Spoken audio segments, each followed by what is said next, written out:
Hello students, मैं doctor Kumar Gaurav हाजिर हूँ समाजशास्त्र विषय के साथ।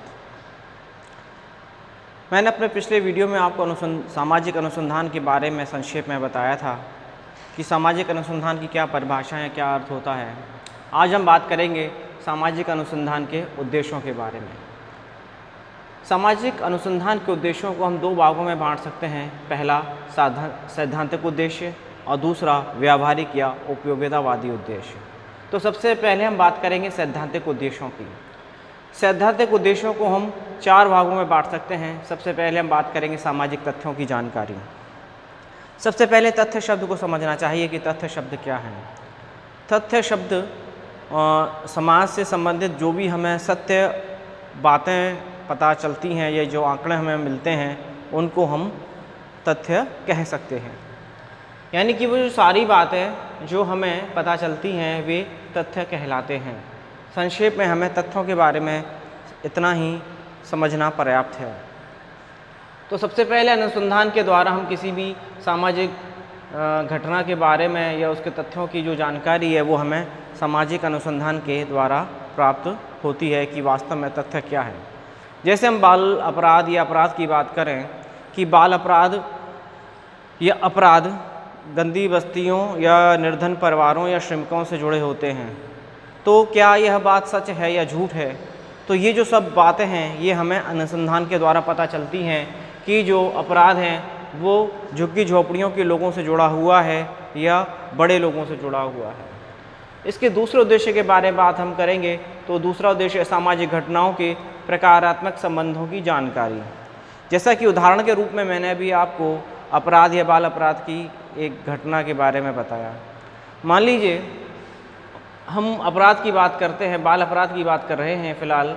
तो प्रकारात्मक संबंधों से तात्पर्य, जैसे अपने पिछले वीडियो में भी बात बता चुका हूँ कि वे कार्य कारण संबंध, यानी कि किन कारणों से कोई भी व्यक्ति, कोई भी बालक अपराध करने के लिए बाध्य होता है या सोचता है कि मैं ये गलत काम करूं। क्योंकि हर व्यक्ति को पता है कि गलत काम करने से पुलिस उसको पकड़ सकती है, उसको जेल में डाल सकती है, उसको सज़ा हो सकती है। लेकिन इन सब बातों को छोड़ करके भी या इनको एक साइड में रख के, अलग रख करके भी वो अपराध के प्रति आकर्षित होता है या अपराध करता है।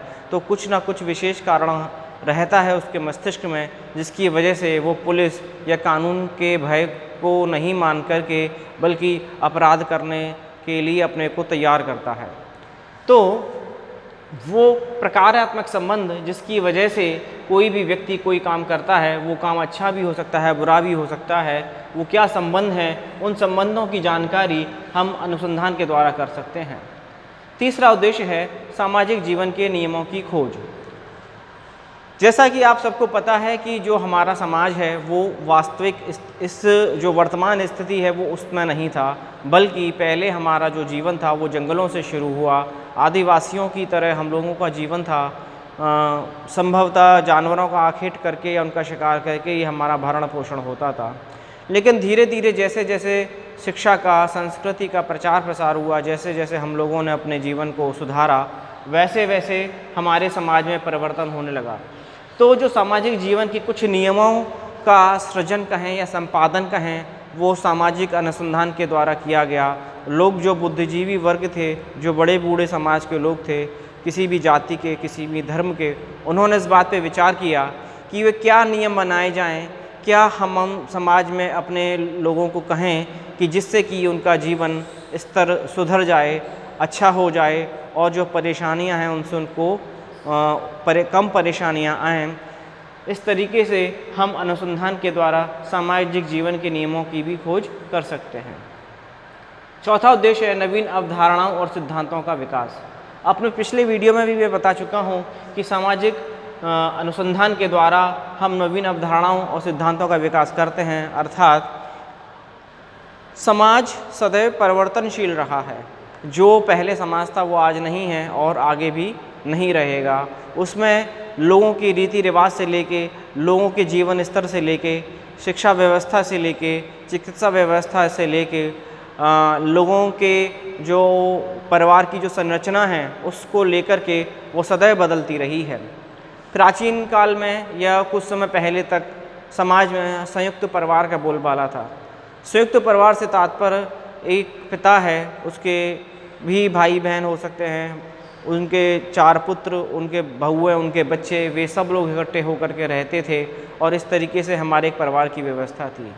लेकिन आज एकांकी परिवार के रूप में समाज में ज़्यादा लोग रह रहे हैं, यानी कि एक पति पत्नी और उनके बच्चे ही परिवार में सीमित हैं। इस तरीके के परिवार को हम एकांकी परिवार कहते हैं।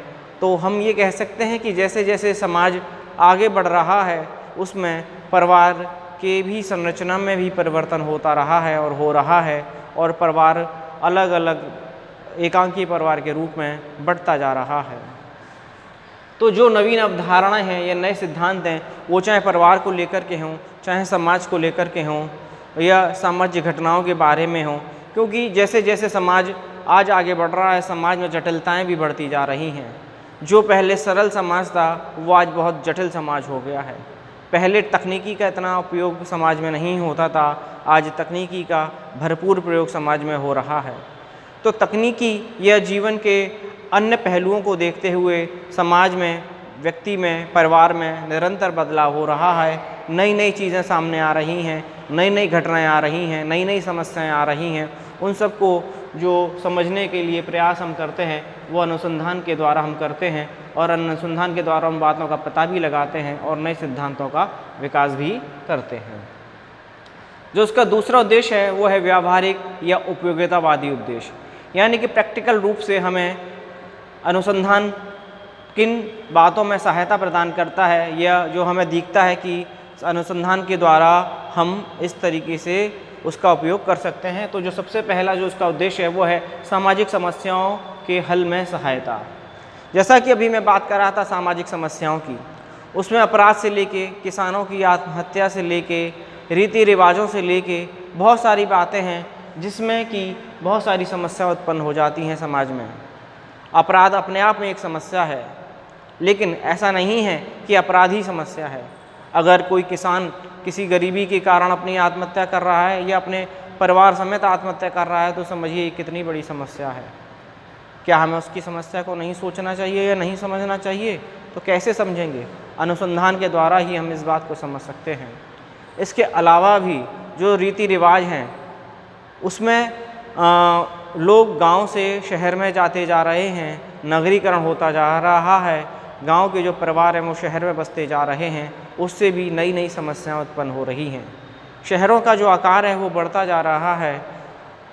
बिजली की, पानी की, सड़कों की, शिक्षा की, स्वास्थ्य की, अन्य भांति भांति प्रकार की समस्याएं इस तरीके से सामने आती हैं कि जो इतने लोग शहर में पलायन कर रहे हैं उनको किस तरीके से बसाया जाए, किस तरीके उनको स्वास्थ्य सुविधा दी जाए, शिक्षा की सुविधा दी जाए, ये अन्य जो मूलभूत अधिकार है वो उनको दिए जाएं।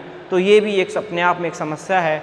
तो उन सबको किस तरीके से दूर किया जा सकता है ये हम अनुसंधान के माध्यम से ज्ञात कर सकते हैं। नंबर दूसरा उद्देश्य है प्रशासन में सहायता। गांव हो या शहर हो, उसको नियमित रूप से संचालित करने के लिए, उसको अनुशासन में चलाने के लिए प्रशासन को अपने आप में सूझबूझ से चलाना पड़ता है कि किस तरीके से लोगों का जो जीवन है वो सरलता से आगे चलता रहे, उसमें किसी भी तरीके की परेशानी ना आने पाए, लोग सब खुश रहें, समृद्ध रहें, अपना विकास करें। तो कुशल प्रशासन चलाने के लिए भी अनुसंधान की आवश्यकता होती है। तीसरा उद्देश्य है सामाजिक योजनाओं में सहायता। सरकार द्वारा लोगों के विकास के लिए या लोगों के कल्याण के लिए भांति भांति की योजनाएं बनाई जाती हैं।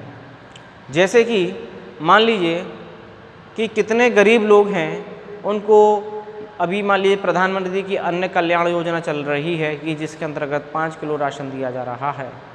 तो ये अनुसंधान का विषय है कि कितने गरीब परिवार लोग हैं, कितने लोग हैं गांव में या शहर में कि जिनको इस तरीके की सहायता की आवश्यकता है।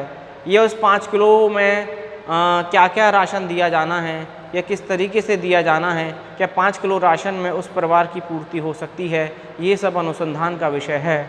और अनुसंधान के द्वारा ही हम इस समस्या का या अन्य समस्याओं का जो हल है वो निकाल सकते हैं।